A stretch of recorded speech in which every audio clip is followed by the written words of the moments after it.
She has an ingenious trick to capture water, but must make it to the top before the fog burns off. The dunes are steep. There are already other beetles on the ridge. Backsides in the air, it's time to harvest fog. Her exoskeleton is built from a material that attracts water. When droplets get heavy enough, they roll straight down to her mouth. She can drink 12% of her body weight when there's a decent fog. Once the mist burns off, it's time to escape the roasting sun. But the late morning run hasn't gone unnoticed.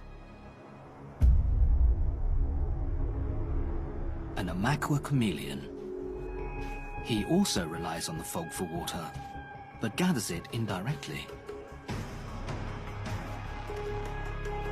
A moisture-laden beetle has done all the hard work.